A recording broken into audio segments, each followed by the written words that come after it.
Today, I also signed the Philippine Identification System Act, a measure that will establish a single national identification system that will promote good governance, enhance governmental transactions, and create a more conducive environment for trade and commerce to thrive. Dito lamang pong buwan ng Agosto ay naisakatuparan na ang pagsasabatas ng Philippine National ID o yung tinatawag po na Philippine Identification System Act. Layon po ng batas na ito na mas padaliin ang mga gagawing transaksyon sa pampubliko at pribadong mga sektor at establishmento. Ngunit, bukod sa aking pong mga nabanggit, ano pa nga ba ang mga bagay at importansya na maaari pong maidulot nito sa araw-araw na pamumuhay ng isang Pilipino? Yan po ang ating tatalakayin at hihimay-himayin sa episode na ito. Magandang araw Pilipinas, sa ngalan po ni Aljo Bendijo, ako po si Benji Durango. Welcome sa isa na naman pong episode ng Don't Take It Personally. Dito ay susubukin naming ilahad sa inyo ang mga iba't ibang anggulo at mga istorya ng bawat isyong aming pong pag-uusapan. Sa mga matatamaan, bato-bato sa langit, ang tamaan po ay huwag pong magagalit. Kami po rito ay nagtatrabaho po lamang at walang personalan. Siyempre, today kasama po natin muli ang ilan sa ating pong mga kilalang social media influencers sa ating pong bansa. Siyempre, narito po si Renewel Mamshis Baza at si Attorney Darwin Cañete, poging-pogi. Yan, okay. Magandang araw po sa inyo. Magandang araw po sa inyong mga kagalang-galang na social media influencers. Magandang araw, Benji. Iniidolo ng marami. Grabe siya. Dahil sa mga sa influensya nyo sa social media at syempre sa mga matatalino ninyong puna sa bawat issue na dinaraanan ng ating mga Maraming bayan. salamat. Binabati ko yung mga kababayan natin ng Happy New Year. Happy New Year na Happy agad. New Tapos Year. na ba yung Pasko? Oh my God. Ang bilis ng panahon. Ako Parang- nga medyo sumikip ang damit ko. At, Parang kailan lang, sabi ng mga botones, kapit lang. Hawak kamay sila, friend. Hawak kami sila, grabe. At I think we'll be remembering the Rizal Day also. sa 30. 31. 30, 31. 30. 30. Yes. And then holiday. Special and working ang 31. Ay, maganda nga pala yung topic natin today. Yes. Siguro naman narinig nyo sa aking intro.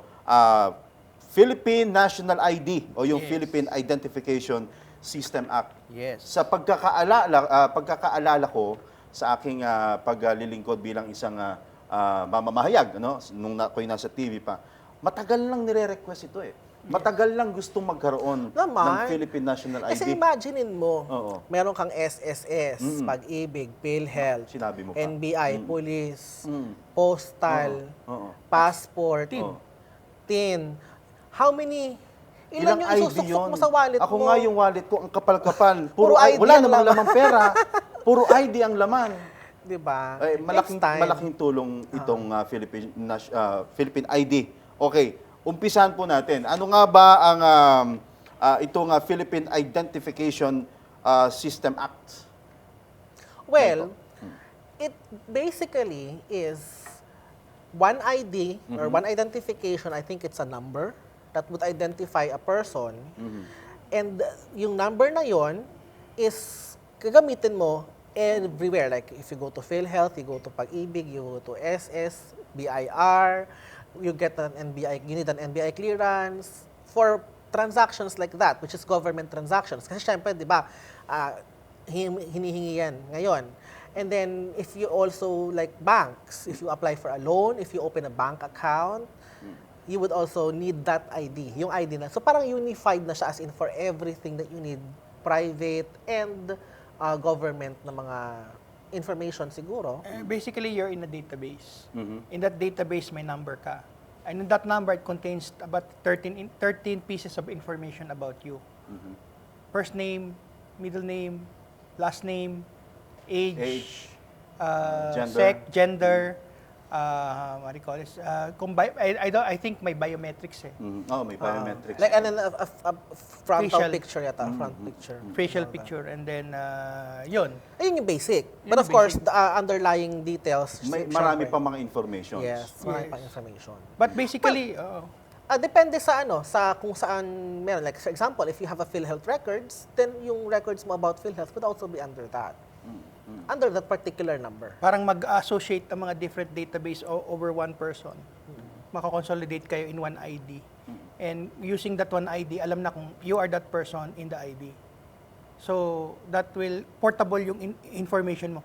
You go to different agencies, you have to keep filling out all these forms. Oo nga. Paulit-ulit. Paulit-ulit. I think hopefully, kung they will store it in the database, swipe mo na lang yung ID mo. And then, alam na nila yung information. Parang in-imagine ko nga sa kanya, I need an NBI clearance. Di ba? Ngayon, I need an NBI clearance. But siguro, once it is fully implemented, when you apply for a job, your employee would like to know if you are if you have clean records and all that, they'll just ask for your ID. Then they can So, hindi enter mo na it. kinakailangan pumunta ng NBI, pipila ka doon. Hindi mo na dapat ginagawa yun. The employer would enter it into whatever system they have and then get the information. It's either cleared, NBI cleared. You don't have to do anything else. Police clearance. Kasi ang daming mga requirements ngayon, di ba? Mga ganyang So, yun na siya. Doon na siya. To be fair, easy na rin kumuha ng NBI clearance with or without the national ID. Because to apply for a NBI clearance, meron you access their website. Online. May online na. May online na sila. Kaya na kasi you have to pay a fee pa. And then you have to go to the NBI pa to get the clearance to have a picture taken, biometrics and Paano all kung that. magkaroon ka pa ng hit? Di ba you have to Babalik return pa Oo. pagkatapos. Mag-aantay ka pa ng 1 week. Problema mo yung kapangalan mo pa. With the With the ID kasi, kahit magkaiba kayo ng pangalan, as is, where is ang pangalan ninyo, if you have different ID, then you are two different persons. persons. So hindi ka na, you cannot say no, hindi ako yan. Your ID number would determine kung ikaw yan o hindi. Siguro magandang ang ideal na setup dito for the government is they maintain a database. Like just a database where all the information will be kept.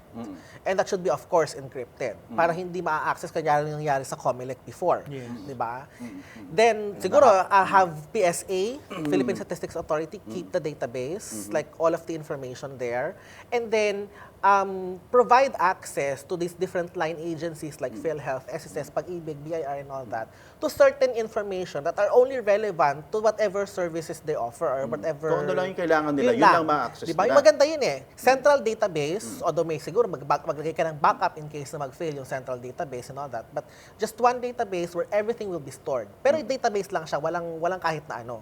Tapos, all the line agencies that needs access to this information will be provided an access, pero limited lang siya dun sa kailangan nilang information or dun sa available na meron sila. They can send information there, but limited lang yung makukuha nila. And then, bahala na sila how they use the information.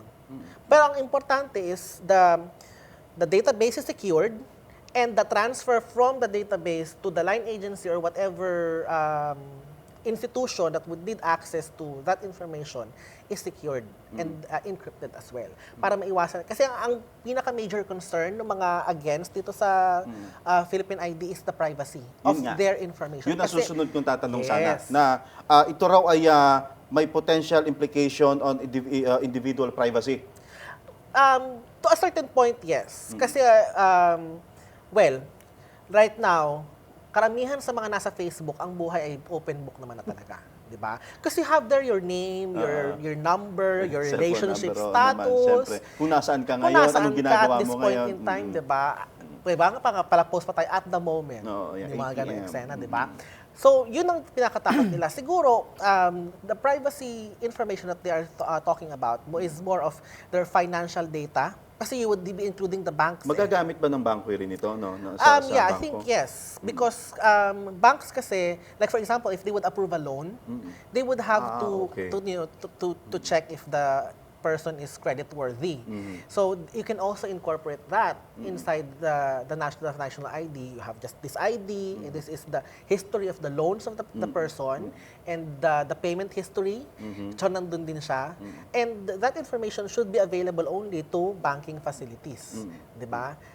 Pero like for example, hindi siya entire, like 100% makikita nila. Like kung kaninong bangko nag-loan, no, they can, and the amount of loan, they can see that. They can just see na may loan. May loan. Tapos, if the payment is good, good. Yun lang. No need to, to explicate na, ay, ganitong buwan, nag-ano siya, ganyan. No. Siguro, we can mask those information. We can just keep it in the database and then just provide them with what they can or what they should see. Ganon. Ang pinaproblema kasi nila is malaman nga ng buong mundo magkano yung yung balance mo Na sa pwedeng bank buksan account ng kahit mo. na sino. That Ang, is, oo. if the servers are not encrypted. On that issue, I think, magiging ano lang siguro issue for me yan, kung we are the first country to adopt that system. And to combat that particular misperception, yung US economy has been using green cards, there are national for decades Social already, social security. And yung sinasabi nilang credit history, we established, I think, a Credit Information Corporation. Bagong GOCC yan eh. I think it was incorporated or it's done during the time of the current president, no? President Duterte. Sa US, ang equivalent niya tinatawag na FICO score, na yung iyong credit standing. Pero mayroong ano yan may protocol yan As Ma'am Shiz would say, hindi naman basta-basta nare-release yan. There are certain laws that prohibit intrusive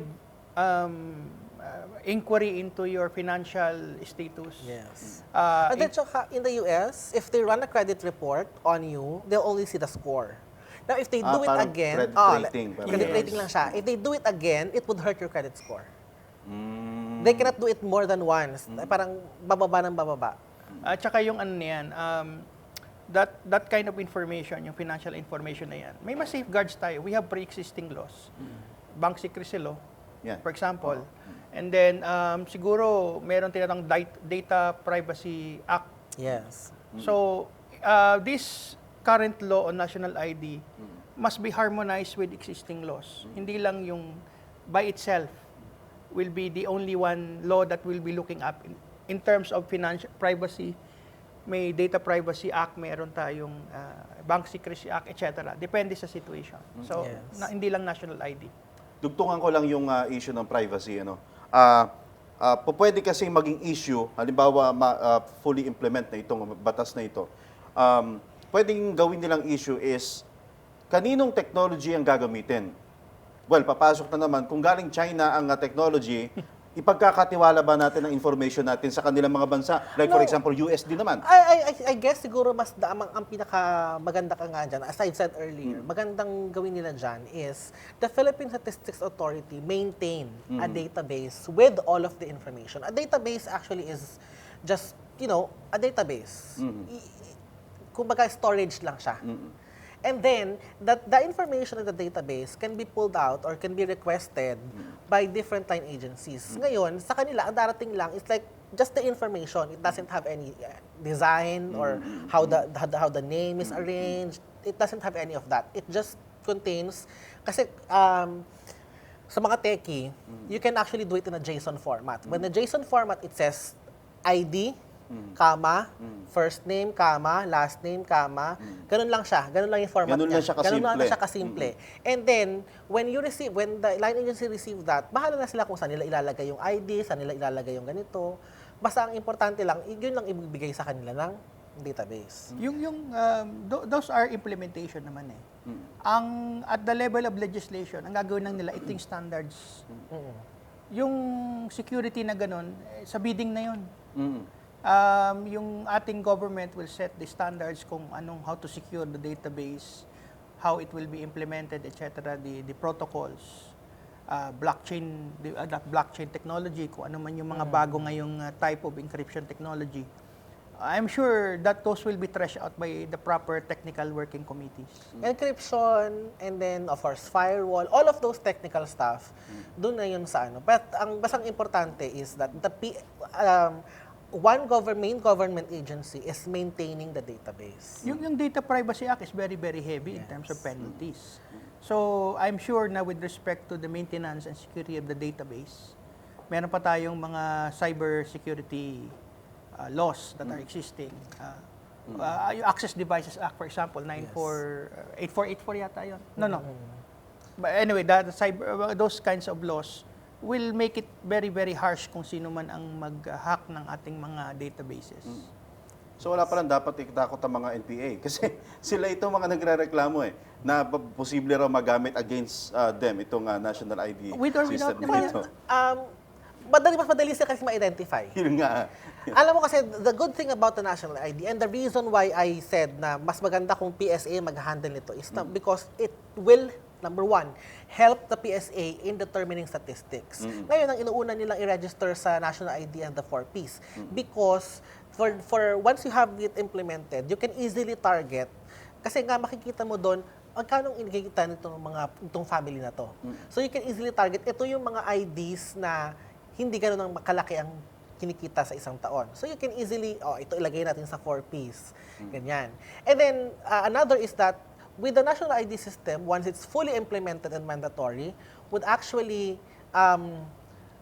determine the actual population of the Philippines. No need to go door-to-door census.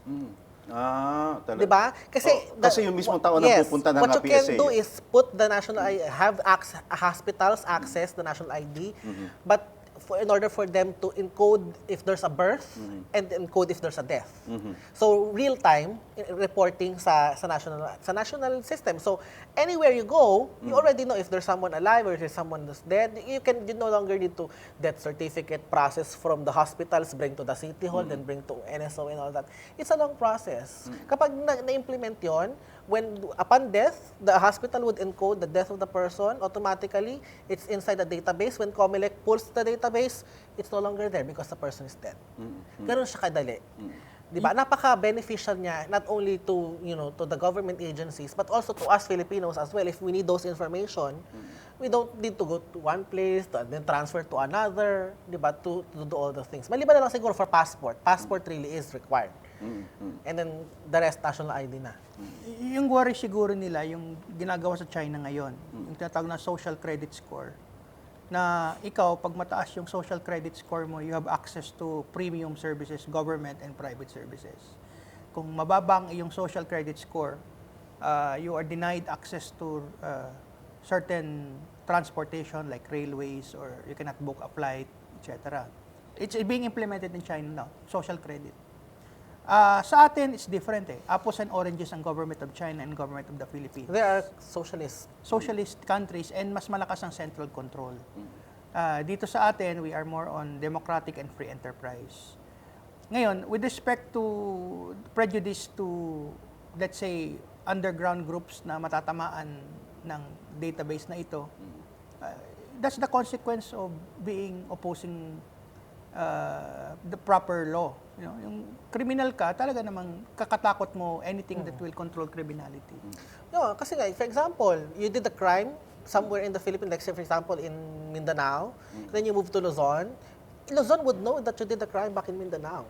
Unlike now, marami kaya yung nakapatay sa ganitong lugar, magtatago sa ibang lugar, papalit ng pangalan and all. It's very easy to change identity nowadays. Maraming outstanding warrants na hindi nasa-serve because marami nagpapanggap, nagbabalit ng pangalan, and plastic surgery is free now. At least freer to avail of than before. So changing your identity is easier. Di ba si Kerwin Espinosa?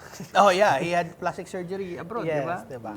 Mga ganon. That would prevent that. I mean, so if you would really weigh the fear of privacy and security versus the ultimate benefits of the Philippine ID system, you would really see a lot of benefit. Well, actually, remember, kasi I've heard of this theory before that there has been what we call the population padding. The population padding is done in cases when a certain place, let's say for example, the city of, what happened to Palawan recently, they divided Palawan, di ba? Kasi, in order for you to determine if you can divide a congressional district into two or into different, is the actual number of people in that district. Kasi, the reason it is being House of Representatives is because the congressmen, they represent these people. So, kailangan may limit lang yung number of people.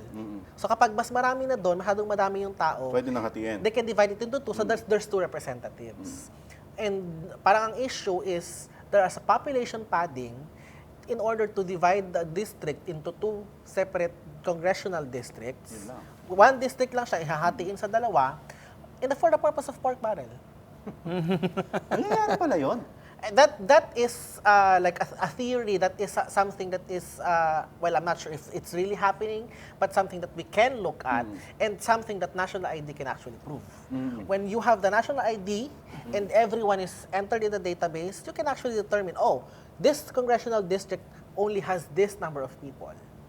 We live in an age of big data already. And technology. Yung technology and big data. Yung buying habits mo, spending habits, your preferences, your likes, all of this are already somewhere in the cloud. Ibig sabihin, kung lalo na pag nasa Facebook ka, Facebook is for free, essentially, except if you pay your internet subscription. But Facebook is relatively free. It's not, but you don't pay for it, di ba? Because ikaw yung product eh.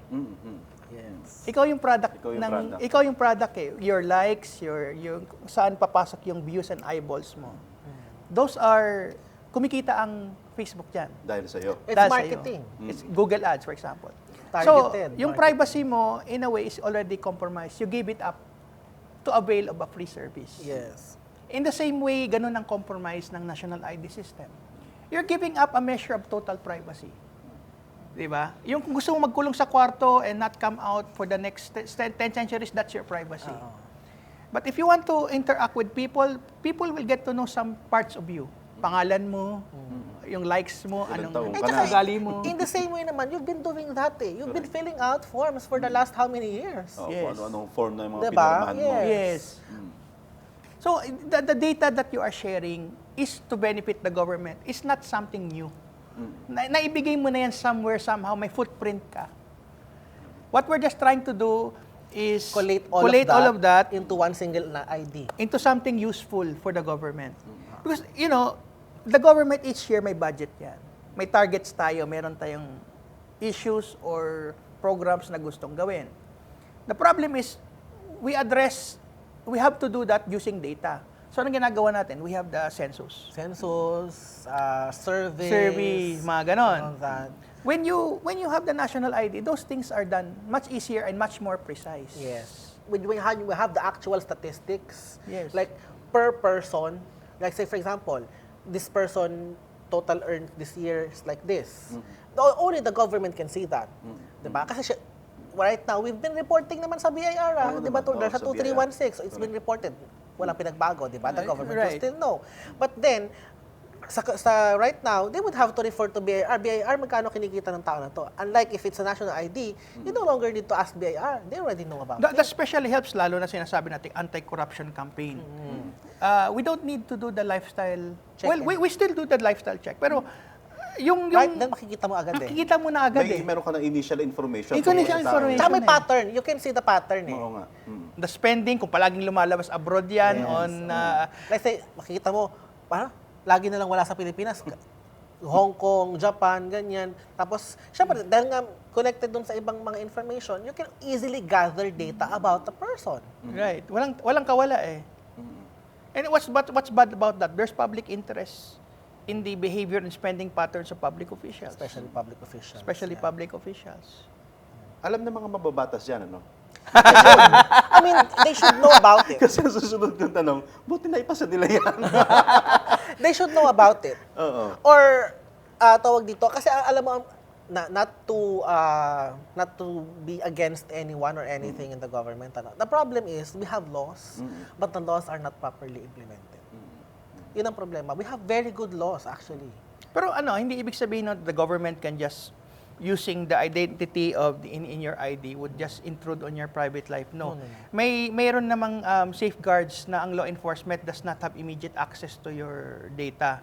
I think they would require either court order or something grave.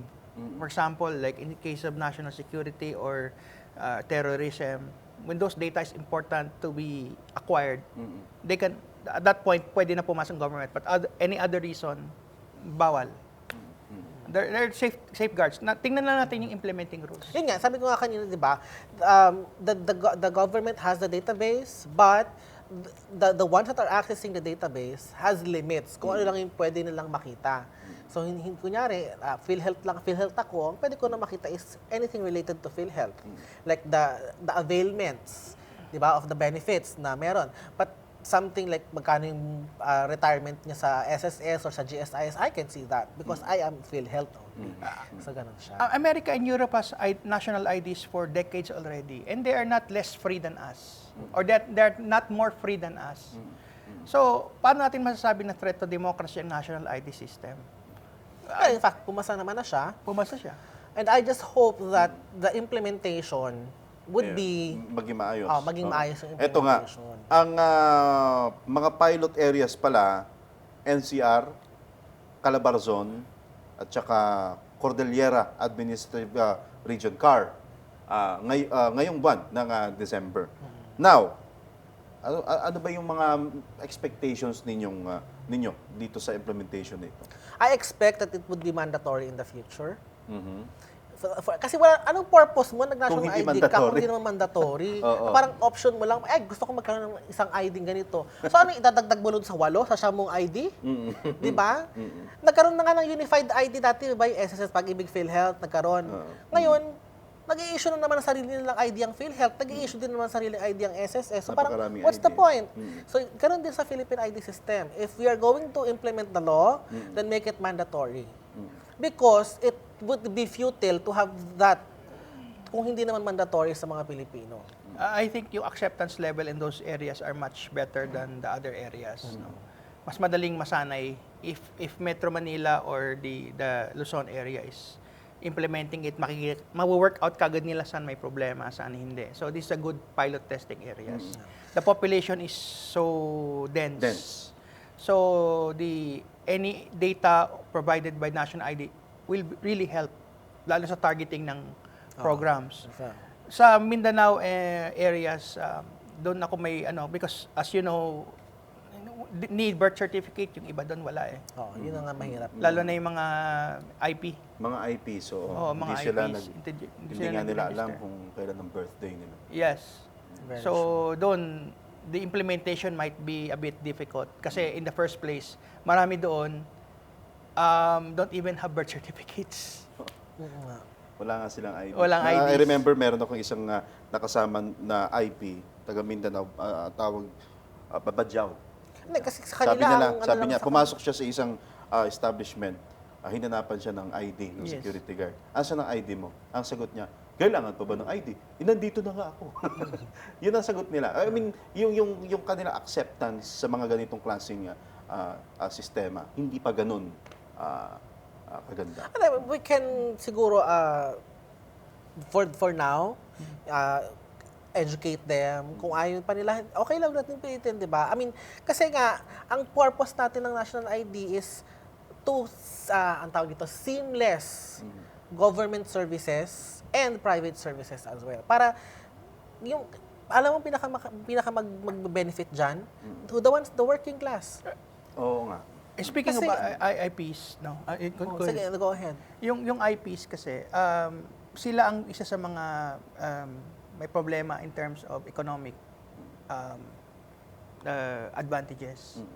Perhaps the national ID, if they are identified as a group, we can target this group of people for subsidies, preferential entry into the job market. Kasi, di ba, yung hiring pa lang, yung discrimination against minorities, etc. With a national ID system, it's easier to figure out which sectors need push. Oh, ganun. Go ahead. Sorry. Yun. The working class, they would benefit a lot from, kasi the working class, they are the ones na pala loan. Sila yung pala purchase, 'di ba? Sila din yung minsan sila din yung most likely magkakailangan ng government service like in a hospital, in PhilHealth, Yes. or in Pag-ibig. So, that would benefit them a lot. You know, if you can, kasi with the national ID, with a flick of a hand, they have all the information available. You don't need to do it yourself. Kasi right now, we are giving the burden of collating all of these to the employees, to the working, to the people, to the citizen. When in fact, the government can do it kasi it's all in the government's hands. Yun nga lang, hiwa-hiwalay nga lang. So, why not government pull it off together para pag hiningi ng employee, ito lahat ng kailangan mo. Ganun lang siya. It will also help yung mga civil aspects ng ating relationships. Offhand, bilang lawyer, ang first ko naiisip yung mga duplicate marriages, mga bigamists. You cannot get married twice. Kasi based on your ID, alam mo So, hindi mo na kailangan kumuha ng Senomar. Senomar. Alam na kaagad kung you are entitled to marry or you're already married again. In terms of tax coverage, kung ang ID mo is married, then automatic siguro ang status mo as taxpayer would be married. Yung deductions mo. Actually, with the train law, wala na ganun. Ano? Pero at least, mistaken identities. Yun ang maiwasan. Dahil kapangalan mo, arestuhin ka ng may warrant of arrest, kapangalan mo. Hinuli ka. Hindi naman ikaw yun. Hindi naman ikaw yun. Yung NBI hit, yung sinasabi ko. Yeah. Those are examples. Ang sabi ang tanong ng ilang mga netizen natin, pwede raw ito mapeke. No, you can't. Yung ID mismo. No, because the ID is not the physical ID. It is the number. Yung that is number at attached saka to the yung information person. nandun, Yes. di ba? Yung nasa loob nun. So, kahit baguhin ko yung mukha ko and everything and provide them a different ID, because when you detect the database, this ID does not exist. Correct. You have to have the actual number. So, yung number na yon nakalagay sa database. May mukha, may fingerprint, and anything. Kahit pagparitoke ako, my fingerprint is going to be the same. So, when they run my fingerprint, it would appear my ID and my old face. Kahit retokada na yung mukha ko. Anong ID ang kinukuha Example, mo, attorney? this is GSIS. Okay, this has a may tinatawag na ano ito? This is a small Parang RFID? Parang SIM card ang dating niya. Oo nga, oo. It has your data here. Na may scan dyan yung data mo. Right. But over and above that, may security layer features ito, ID. So, in terms of if it's stolen, tawag My face, oo. It's not easily alterable, no? But and even if they alter it, the information contained inside, Kasi i-scan yan eh. Pag in-scan yan, Even ibang if you- mukhang lalabas o Yes. walang lalabas, ganun Diba? pa rin. Exactly. Baka iniisip nila yung movie ni Sandra Bullock noon, The Net. Inalter yung identity niya with a in criminal. order for you to do that, you have to actually go inside the database. That is the reason why the database needs to be secured, encrypted, protected, and the transfer of data should also be secured, encrypted, and protected. And that is where the Data Privacy and Security Act came into play. That is very harmonious to the dito sa Philippine ID system. Kasi doon yung sa utak kasi ng mga ITs, yung mga hackers, ganyan, saan ka pwedeng pumasok. If you cannot enter, kunyari, kasi ang database parang bahay. Di ba? Parang mansyon. So kung yung mansyon, protektado, maraming gwardiya, mataas ang pader, hindi mo mapapasok. Saan mo yung titirahin? Kapag may lumalabas at may pumapasok. Doon ka pwedeng inject para Yun ang makapasok. access mo. Yes. Kaya dapat pati yung labas at pasok ng data doon sa database, protected din. Yun ang in order for the privacy to be kept talaga doon sa database. Doon sila dapat mag-focus. Alam ko, marami pa kayong gusto pang sabihin. Nararamdaman ko yan. Hindi, masarap pag-usapan to. Dahil masarap malaman. pangarap natin itong lahat. Gaano ng naman paman. talaga kadami ang mga Pilipino? Are we Diba? really 104 Yan. Maganda yan, million? ha? Mapapatunayan natin yan Oo. kapag na-implement ang national ID. Diba? Ilan yung Ilan ang babae, ilan ang lalaki. Yan. Oh. ilan ang kailangang targetin ng 4Ps. Yes. Ilan ba talaga ang hindi nakagraduate ng high school? Ilan ba talaga ang unemployed? Yun yung kasi right now, they would be doing a census, is that pag national ID, 4 million as into the exact count, alam mo kung ilan ang unemployed. Mas importante, ilan yung mga hindi nagbabayad ng buwis. Yes. Madali nang malalaman ngayon. Kaya, dyan po muna nagtatapos ang episode natin sa araw na ito. Pwede ba mag-extend?